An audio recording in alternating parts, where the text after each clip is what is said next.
Hi, my name is Danielle Ferreira, and I did my presentation on the predictors of school violence. The second part implemented the social control theory.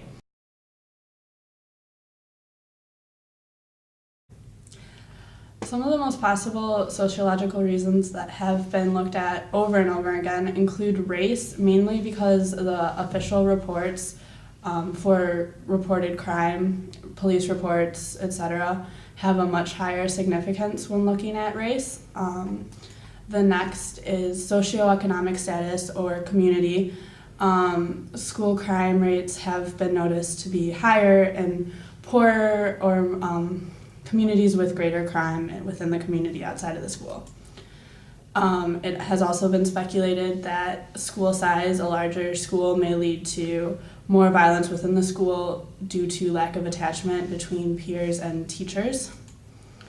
Mobility describes the students constantly transferring in and out within the school, which could be a sign of school violence either through the fact that they are transferring, could mean the school itself is a bad school, or just lack of attachment between peers due to time. A poor family life has been looked at as well. When looking at race, one of the biggest problems with the official reports is that there's a lot of speculation that the official reports aren't exactly accurate due to biases within the police, who will oftentimes sit outside schools of minorities waiting for crime while not looking at the more at the majorities reports. And actually the self-reports, such as surveys, show no correlation between race and school violence.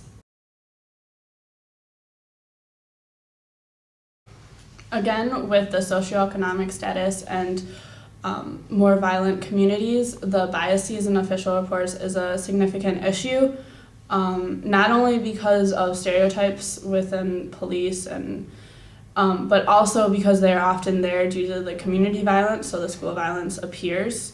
And it is true that lower socioeconomic status as well as crime within the community does predict school violence. It's not certain whether that's a correlation or a result of other correlations.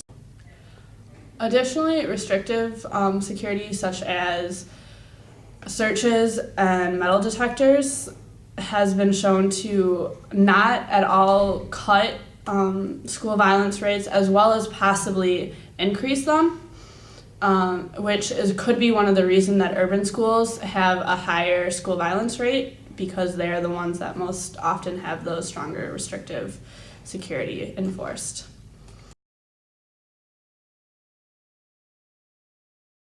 It has been theorized that a larger school may lead to anonymity within the students and their peer groups due to a lack of ability to attach.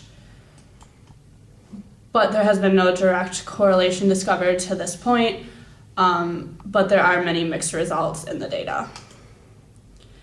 Although there's strong support for the idea that mobility would lead to a lack of bonding, which again is students constantly transferring in and out within the school, which could lead to higher crime rates. Schools with enforced and clearly defined rules rather than the restrictive security has shown to be a better prevention method.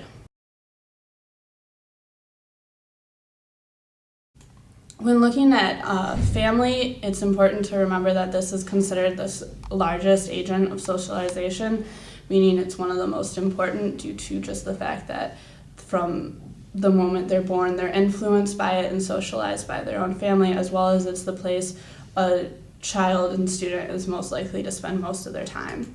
Influence and absence surprisingly has been shown to have little effect on school delinquency, although peace in the household, a general tranquility, shows a direct correlation with school violence. More peace is a predictor of less school violence. As well as family size actually seems to have the greatest influence. A larger family leads to lack of bonding and attachment between the siblings as a whole, as well as siblings to the parents, which can lead to school violence.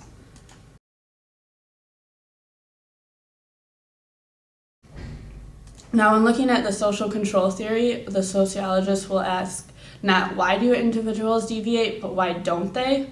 What beliefs or attachments prevent them from doing it? The four components of the social control theory as discussed in class are attachment, commitment, involvement, and beliefs.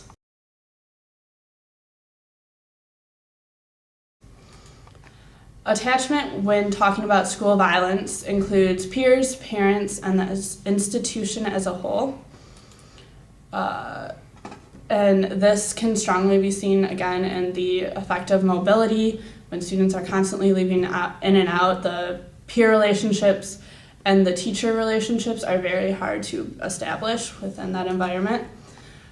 And as the importance of academia in our society grows, as our society becomes more complex, so does the importance of school attachment. It has actually been seen that schools are becoming more of the bigger agent of socialization than families are, just because of the complexity of our society and the different families that exist. And delinquents have been shown to have little to no attachment to their peer groups, which again is support of the attachment theory of social control theory.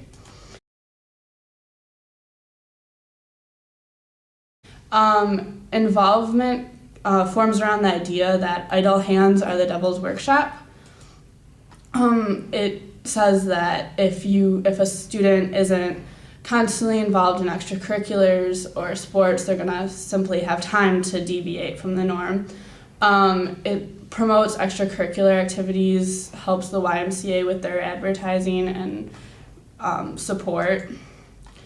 Hershey's theories of involvement, though, have been shown to be irrelevant and invalid in most studies. However, there was a study done recently that showed that attachment leads to involvement. So while involvement itself may not have a direct correlation with delinquency and school violence, attachment does, and more attached a student are, the more likely they are to be involved. In terms of the commitment element of Hershey's control theory, the commitment is mainly in terms of academic and career goals. When a student is determining whether or not they are going to deviate from the norm, such as maybe cheat on a test, they will oftentimes look at the long-term cost versus the short-term rewards.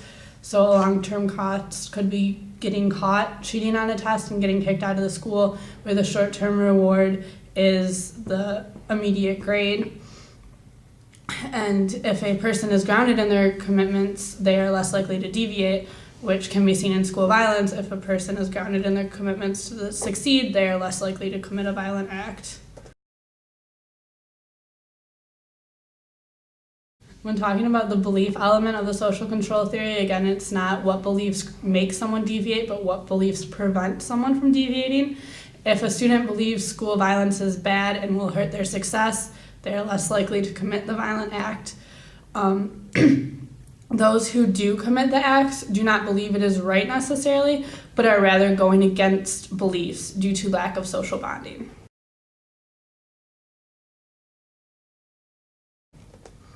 And finally, why study school violence? Obviously, the number one reason is prevention. We want to prevent it within the schools, and the only way to prevent it is if we properly know what causes it. School, again, is the place that you spend the majority of their time besides their home. If we have incorrect ideas of why it exists, we will fail to overcome the issues, and this can be seen in the restrictive security versus the rule enforcement. A lot of people think that enforcing strong restrictive security will prevent school crimes, when actually there's really no data to support that, and enforcement of rules might actually have a better effect.